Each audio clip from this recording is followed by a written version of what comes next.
Ya, bisa sejumlah petugas KPPS di berbagai daerah mengeluhkan kejanggalan sistem rekapitulasi atau Sirekap KPU. Ya, kejanggalan di aplikasi Sirekap terjadi pada angka perolehan paslon nomor urut 2 yang melonjak tinggi dan juga tidak sesuai dengan hasil penghitungan suara real di TPS.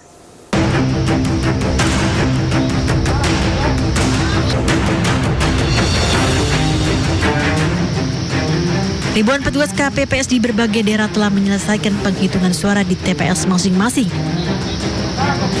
Setelah rekapitulasi manual selesai, KPPS wajib menginput data penghitungan ke dalam aplikasi Sirekap milik KPU.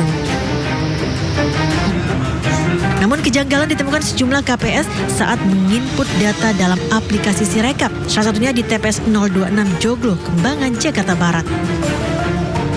Menurut petugas KPPS, penghitungan suara real jauh berbeda dengan angka yang muncul di aplikasi Sirekap. Perolehan suara paslon nomor urut 2 Prabowo Gibran melonjak tinggi menjadi 720 dari penghitungan real petugas hanya 80 suara. Sementara paslon nomor urut 1 dan 3 tidak ada perubahan. Angka yang muncul di aplikasi Sirekap juga sudah tidak bisa diubah lagi oleh anggota KPPS. Saya sudah tidak bisa untuk diedit dan sudah terekam suara untuk paslon nomor 2 itu 720. Sedangkan untuk perhitungannya adalah sebesar 80 suara. Oh, jadi jumlahnya saya edit nggak?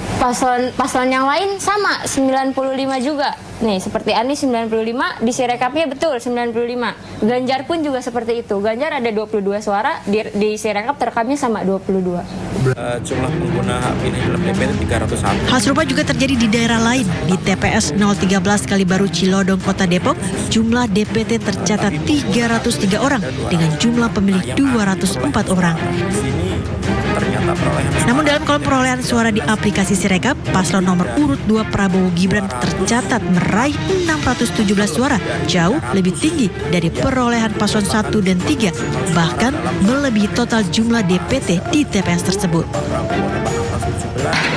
Berdasarkan pembacaan di sistem Sirekap memang ada sedikit error di mana angka X itu terbaca 5 atau 8, sehingga apabila ada misalkan dia hanya dapat kurang dari 100 kan harus disilang di depan X-nya. Nah, itu terbaca oleh sistem menjadi angka 5 atau 8. KPU Depok melakukan pengecekan data perolehan suara secara manual. Ironisnya, kesalahan input data Sirekap KPU menguntungkan perolehan suara paslon Capres-Cawapres nomor urut 2. Diharapkan KPU bisa mempertanggungjawabkan penghitungan suara pemilu 2024 dengan jujur dan berkeadilan. Ini dimaksudkan bukan hanya demi demokrasi yang sehat, namun juga demi konstitusi Indonesia di mata dunia. Tim Liputan iNews melaporkan.